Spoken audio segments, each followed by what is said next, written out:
Chapter 18. Interior, So Samantha's Bar, night. Elvis sits in a booth holding court with the Beatles, Marilyn Monroe, Rita Hayworth and Sammy Davis Jr.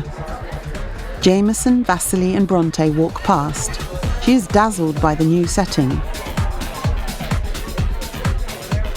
Brontay's clone stands by the bar with Simpkin. Same place, same clothes, same night as the kidnap. Simpkin gurns idiotically, rabbiting away. She becomes aware that he is watching the monitor.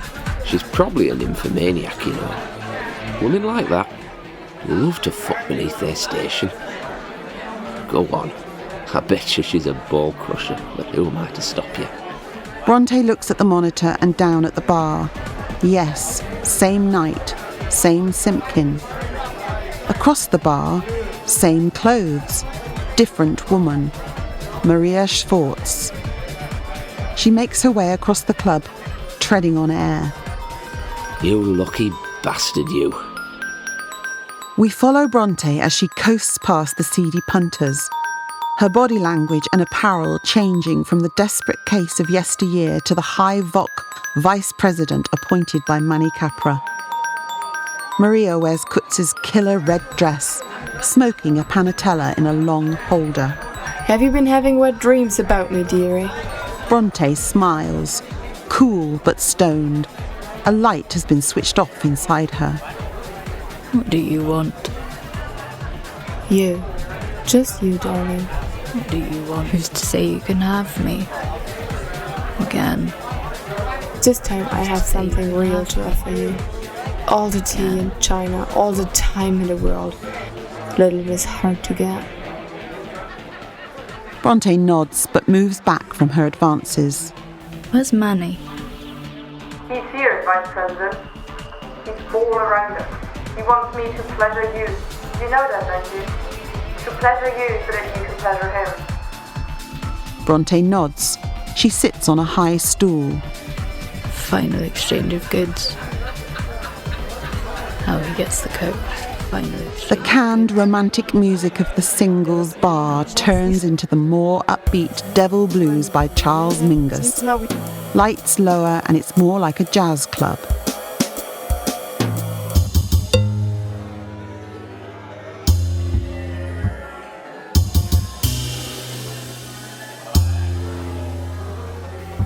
Here.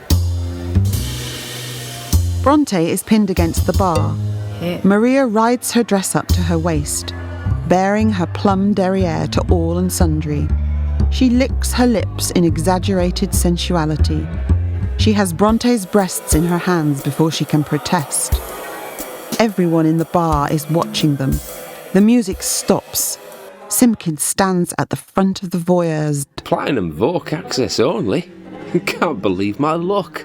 Yeah, baby. This is going out live. Maria grabs her face and kisses her. How far have I really travelled, eh? How far have I really travelled? Maria grins and using the foot trail of the bar to manoeuvre herself onto her lap. And now I have a cock. Maria thrusts and pitches. The audience coos. For the data transfer. You can keep it if you like. Up close and personal, Brontay wakes from her stupor and stares into Maria's cold, dead eyes. Vasily shoves punters out of the way and raises his machine pistol. Jameson and the other Brontay in his wake. Jameson tries to stop him. Please, no. I'm sorry, Sasha. Brontay's clone spots her old friend pointing the gun at her and she returns to herself. And she pushes Maria off her. The woman grins, becoming Katia Kutz again. Too late. You came. Transfer complete. Vasily is knocked sideways as the other Brontay piles into him. The misplaced bullets smack into the audience, one hitting Simpkin in the balls. Ow! He raises the weapon again but notices Brontay's clone facing him. She looks at her other self, as if it is a mirror image. Let them go. You've got what you want. You and I know that isn't that simple. Now go. You can have your precious Russia back. All of it. It's an ungovernable shithole anyway. Vasily's hand shakes as he pushes the barrel between Brontay's eyes. They hold each other's stare. Russia is not yours to give, Mannycapra. Mannycapra bursts into the space from thin air, seizing the 9mm from his hand. The room begins to skip through 1,000 settings like a 3-dimensional flicker book. Vasily tries to react, but bang! Exterior World Trade Center, New York, day. He finds himself falling off the South Tower, hurtling towards the ground. A microsecond before impact, though. Interior, Adler, day. Vasily is now in the back of the Adler as it glides along. He glances at his watch and tries the doors. Locked. Scanlan and Featherblade sit next to him, eyes wide open but catatonic. God save her. In the front, McBride whistles contentedly as he drives. Vasily knocks on the window. Any chance of a drink? A panel slides down and a bottle of Macallan appears with some crystal tumblers. He pours a shot and necks it. He pours another. Nastarovia. Scanlan and Featherblade animate. Fazraz, what happened? Vasily takes a deep breath. You really want to know? Interior, So Samantha's bar, night. Jameson tries to grab Mannycapra, but he smashes the butt of the machine pistol against his head, sending the old man reeling. Erase program 001A565, Jameson. Mannycapra sneers.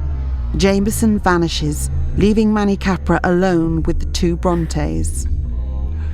Nobody but us chickens. Brontay's clone is on the floor, fully conscious but convinced that she has taken a bullet. She turns her head sideways and glances into the dying eyes of the soul sister she had met only a few heartbeats ago. The original version of herself smiles back at her. What? No! No! No! Brontay bleeds from the chest. She's fading.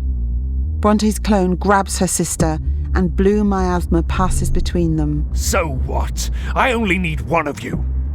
The tableau is transferred to the boardroom, by the fireplace. Brontay's eyes roll into the back of her head.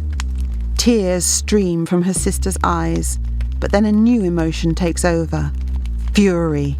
I'll make you the most famous human in history. With your DNA and my business acumen, you'll...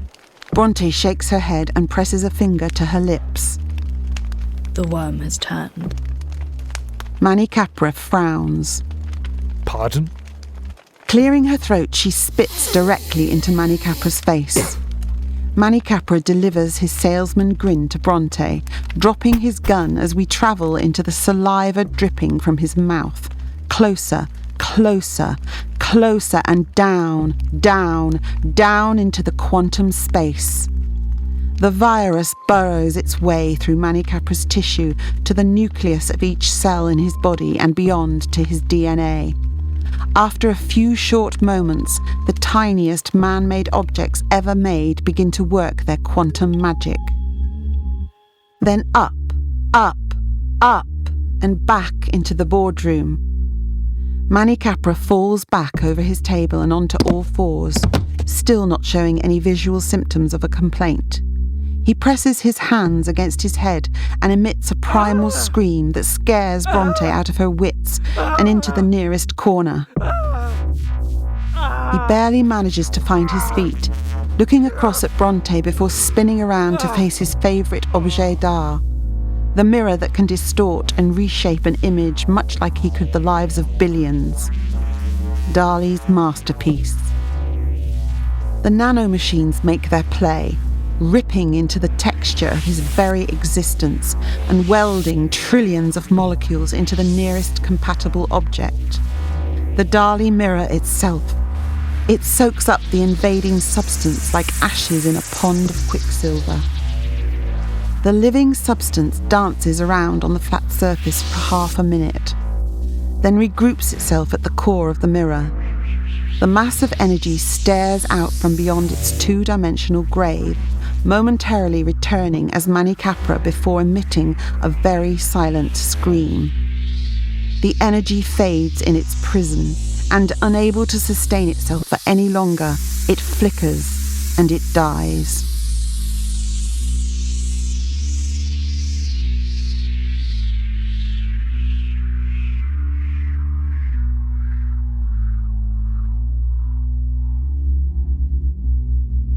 Brontay looks up at the barren room as the power in the complex fades down and time returns to a steady beat. In this brave, funereal calm, the mirror is now straight and even, although the woman staring back at Alexandra Brontay is certainly neither. Alexandra collapses into Mannycapra's chair at the head of the boardroom and weeps.